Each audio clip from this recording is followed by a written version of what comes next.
Marvel Champions the card game versus Sentinels of the Multiverse.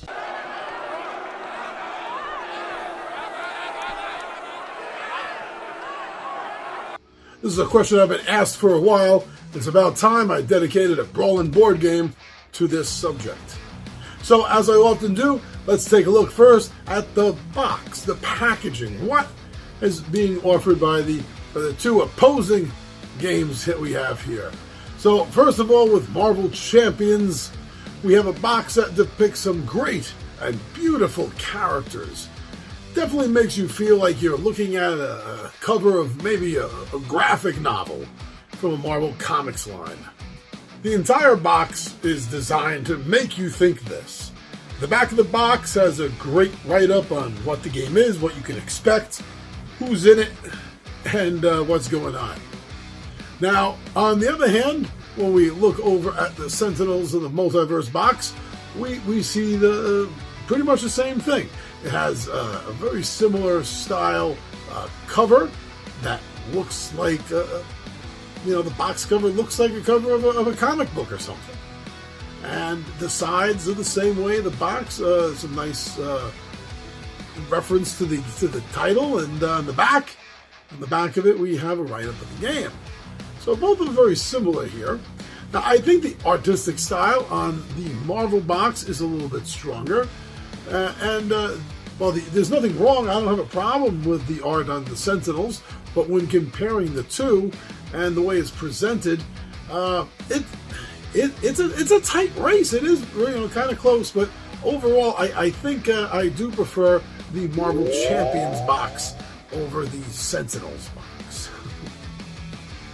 Now, next thing I want to take a look at are the components of the two games. So, starting with Marvel Champions, we see here that it comes with two rule books, which is standard with a lot of the bigger Fantasy Flight games that we see. A rule book, and then another book that has rule clarifications on it, or more like a glossary of all the terms in a rules sort of way. And then, of course, you have the cards. Deck after deck after deck of cards from heroes, villains, and scenarios. Now, there are some tokens with the game, and there are health dials that also come with this. You have to put them together, the health dials, but these have always served their purpose well, and I've always enjoyed them in the game. Now, over on the other side, with Sentinels of the Multiverse, we see a lot of the same thing. Of course, there's decks and decks of cards with the heroes, the villains, and the environments.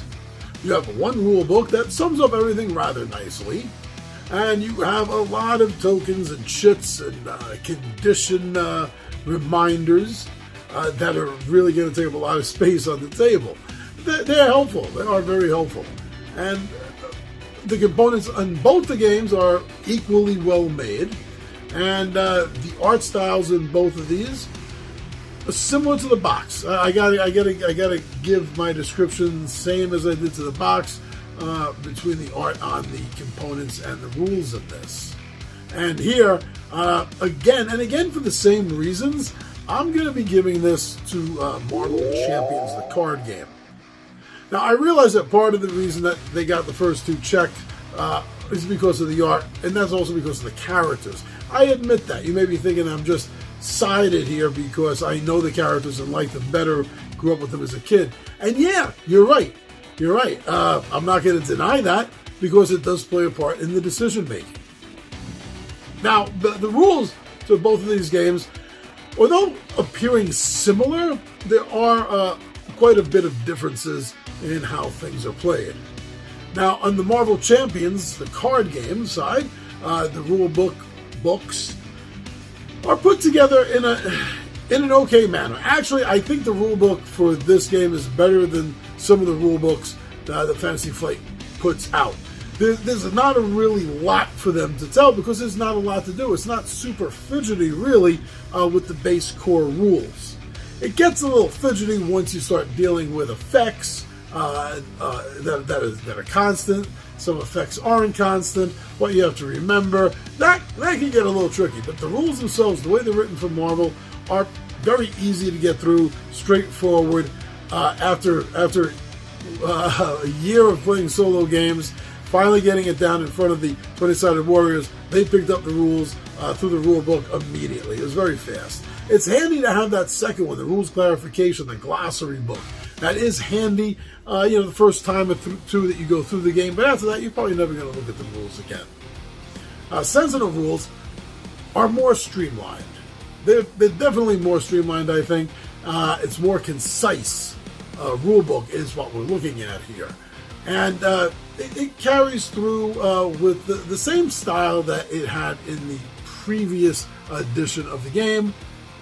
I think that because of the presentation, because it's a little bit simpler, I think I'm going to give this to Sentinels in the Multiverse for the rules. Now, a new category that I'm adding in here is for setup and assembly, because I've noticed that over the years that makes a difference sometimes to whether I get a game down at the table. There's a lot of really great games that I haven't played in a long time, and I actually love them, but because of the setup time, I just don't want to be bothered most of the time. I have other games I can get to the table quicker and easier. So I wanted to add that to a category, since that seems to be a big deal to me. It may be a big deal to you as well. So looking at this setup and assembly, both games are very similar, as you can imagine in this. Let's take a look at Marvel Champions.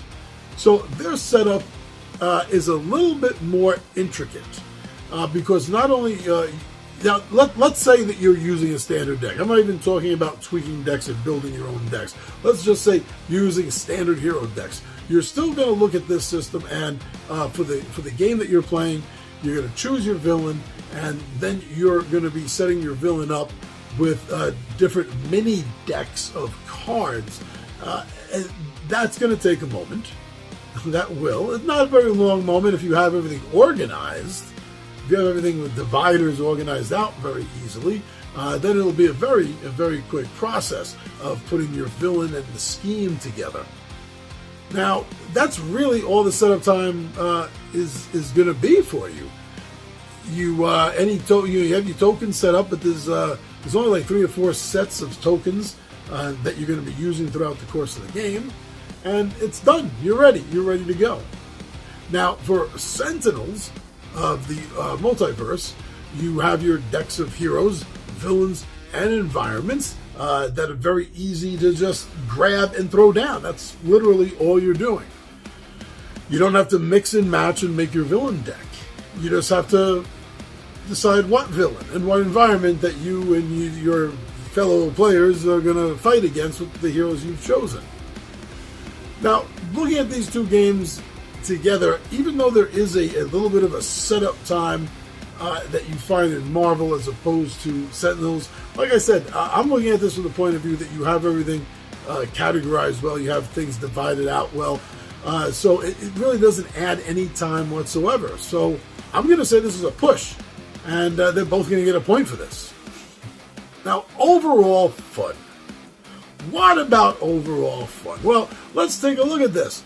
The Marvel Champions of the game, Marvel Champions, the card game, has brought me so much fun. I can't measure how much over the years, and it's still continuing to do so. It's a growing system, and as it grows, I have been growing with it. And I think that's where a lot of the excitement for me lies, along with the fact that I know these heroes. I grew up with these heroes. I know their histories, their backstories, their origins. I know the NPCs in their lives. They mean something to me in all their different multiversal styles, from 616 original 616 comic books right up to the MCU and all the differences in between. And that carries a lot of weight. Now, for the Sentinels of the Multiverse, I can't say that. I've been playing this game since the 2nd edition, and I've enjoyed it. For a while, it was on my #1 card game list, my #1 superhero list at the time. So this game does mean a lot to me. I've had a lot of fun with this game.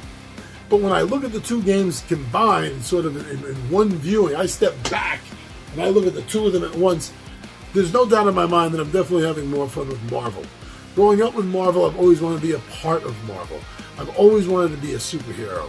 I think any kid growing up with these comic books has a little bit of that feeling in them. So games like this give us the chance to be that, to live that out. So yeah, I've definitely been having more fun with Marvel. So looking at this, it looks like Marvel's the winner here, 4-2. So for Brawlin board games, Marvel Champions, the card game, versus Sentinels of the Multiverse, Marvel is the big winner.